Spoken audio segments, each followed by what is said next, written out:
Welcome back. It is Wednesday, November 22nd in the NBA. My 5 favorite picks are on the way. Let's recap yesterday. A 3-in-1 day. Pretty close to a sweep, but we'll take the 3-in-1 day. Day 1 of the ladder challenge hit. We love to see that. Got back on track. Day 2 will be live later on this morning. Stay tuned for that. Joel Embiid over in PRAs. He got it done. Required a little bit of overtime, but we'll take that. Anthony Davis over in points was sweat-free. Our only loss was the Trae Young and Tyrese Halliburton, 10-plus assists each.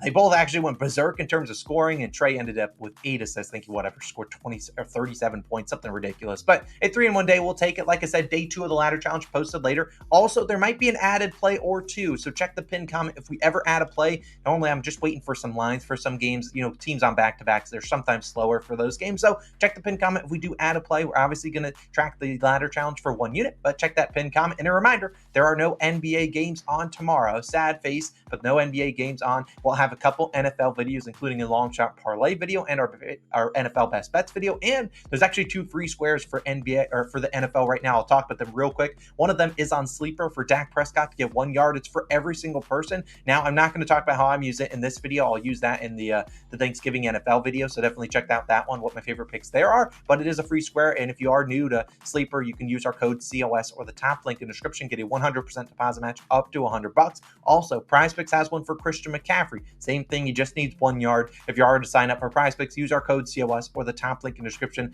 The free squares are for every single person out there. So take advantage of it if you are on either of those 2 daily fantasy sites. Great offers. And I think Underdog Fantasy probably has one too. So take advantage of that. All the details down below. There's also a new second channel video live later on today. Go check out that one, but I'll link that at the end of this video. Let's dive into the picks. So we got 5 of them. We're going to start with the guy. If we think about the last 2 days, we cashed with Jordan Poole.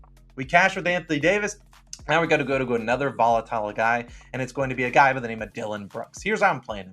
I'm taking his over 10.5 points, -111 on Caesars, but I'm also sprinkling just a quarter unit on him to score 15 plus points at +250 on DraftKings. Now, if you don't know how to manage your units, let's say you're a $100 normal bettor. I'm saying put $100 on Dillon Brooks over in points, the regular line, putting $25 on his over 15 plus points, which is +250. Just going up a little bit. I mean, honestly, this isn't, a crazy ladder, if you will, as Dillon Brooks probably, if he hits 11 points, he's going to get close to probably 15. There's only a couple more points. Now, obviously, why am I backing Dillon Brooks today? Well, it's pretty obvious. It's a former team game. It's a revenge game as the Memphis Grizzlies are in town taking on his new team, the Houston Rockets. And I'm willing to bet Dillon Brooks will wake up and have this game circled on his calendar. Now, obviously, I can't control Dillon Brooks from going out there and putting someone in a headlock, Draymond Green, getting ejected, getting fouled out. That could happen. It's Dillon Brooks. Yeah, that's why we're only putting 1.25 unit on it. But assuming he uses his energy for good today, we could see him play pretty well. And you look at Dillon Brooks so far this season, averaging 13.9 points per game.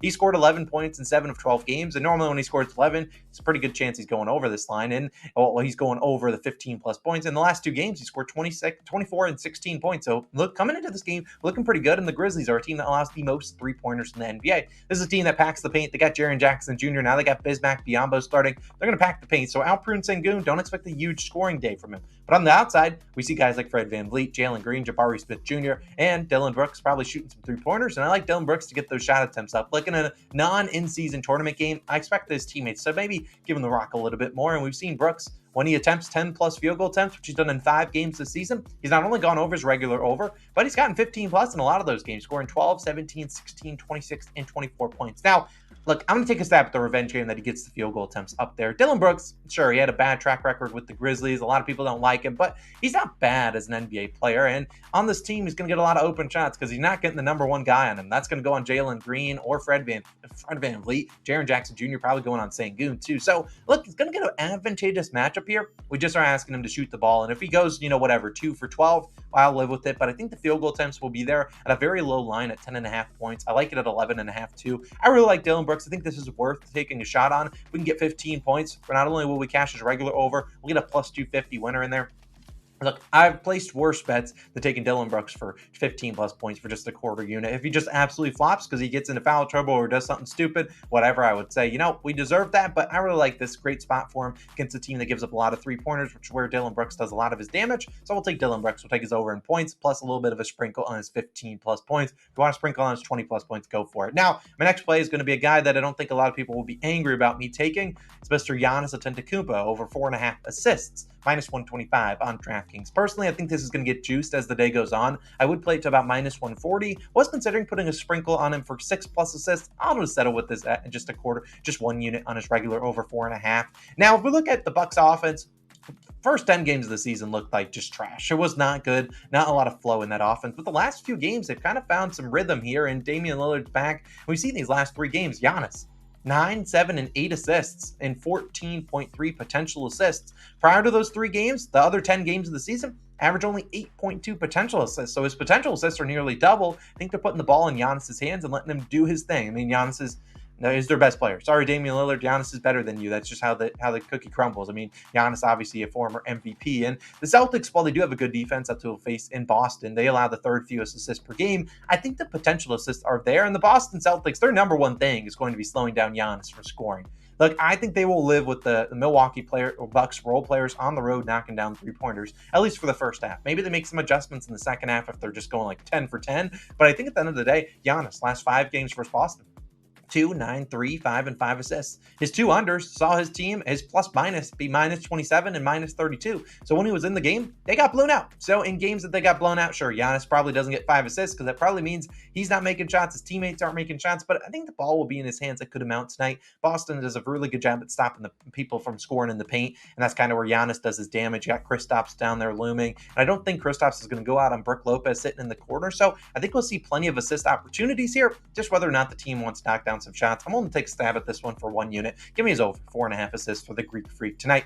We're getting Greek Freaky, baby. Now, let's move on to the third play, a guy that hurt us a couple days ago, but I'll go back to him in a great matchup. Scotty Barnes of the Toronto Raptors, over 30.5 points, rebounds, and assists, PRAs. That's minus 122 on FanDuel. You need to take it at 31.5. Take it there. Some books have that about minus 130. I would prefer, not laying juice on something like this. Minus 122 is kind of as my highs I would go. I'd rather take the 31.5 if you get like minus 105 there. But let's talk about Scotty Barnes, who did hurt us a couple games ago, but I'm not too worried about that. Scotty this season, you look at him averaging 19.6 points per game, 8.9 rebounds per game, and 5.9 assists per game. Good for 34.4 PRAs. He's over this line in 10 of 14 games, including going over his 31.5 line too. So when Scotty gets up to that line, he's going to go over more often than not. I'm going to go over both of the lines in case you have to take a little bit of a bump. But Scotty has seen a couple tough matchups. When we see him struggle, mostly due to tough matchups. Coming off a tough matchup against the Orlando Magic, where the Raptors just got smoked last night, and Scotty did not see his normal minutes. Now, Scotty's 4 games where he went under, because like I said, he went over in 10 of 14.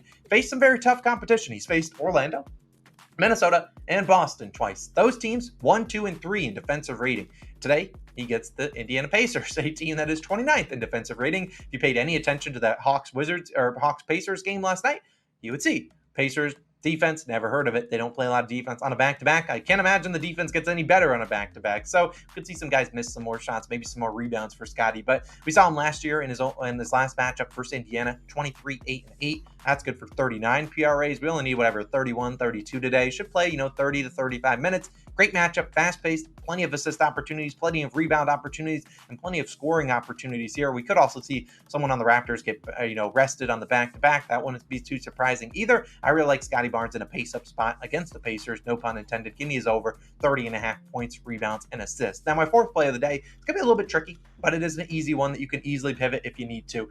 Here are what we're talking about. A 2-leg, same-game parlay. A little tricky. Domantas Sabonis, 10 rebounds and 7 assists, which is currently minus 110 on Bet365. Now, if you are on DraftKings, this is minus 130 there. Now, next best odds, a pivot would be take us over in rebounds plus assists, which they annoyingly moved it up from 19.5 to 20.5. I don't hate it there. Realistically, though, I don't see Sabonis getting, 21 rebounds plus assists, probably getting 10 rebounds and likely getting at least 7 assists. So I'd rather take this. Now, I know there are people on FanDuel that are going to say, Austin, I do not have the ability to take 7 assists. I can only do 6 and 8. I don't have the greatest pivot for you. You could take 6 assists and find another leg in this game, maybe Brandon Ingram or De'Aaron Fox, 20-plus points. But at the end of the day, I really do rather take Sabonis for 10 and 7. You can wait for the alt assist lines to come up, which for FanDuel, that'll probably be around 3 p.m. You can wait for that. But I really do like this one here. And we just took Sabonis rebounds plus assists last game versus the Pelicans. Obviously got wrecked due to a blowout. But in that game, he had 10 rebounds and 8 assists in 31 minutes. So he still cashed the same game parlay.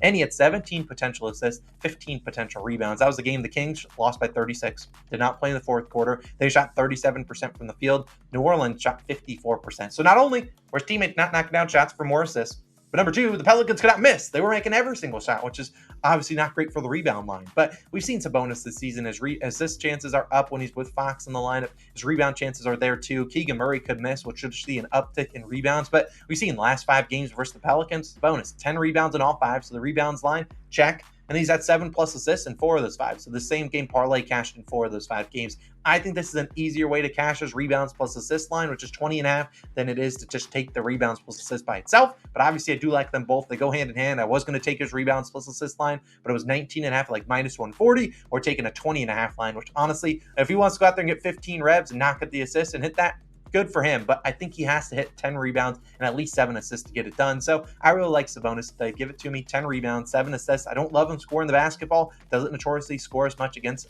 Jonas Valanciunas. I really like this play. I think this is a winner. So Domantas Sabonis, 10 rebounds, 7 assists. If you're on FanDuel, just wait a little bit. They're going to give you that 7 assist line. You just have to wait for that alternate assist line where you can take them at 3.5, 4.5, 5.5, 6.5. 7.5, 8.5. They give you that, but you just have to wait a little bit. So if you're on FanDuel, I probably would prefer to wait than having to force a different sort of pick. I'd rather take 10 rebounds and 7 assists for Sabonis. And then my 5th pick, like I said, there might be an added play. If there is one, check the pinned comment. We don't have any NBA games on. We have a full slate today. A lot of action to like.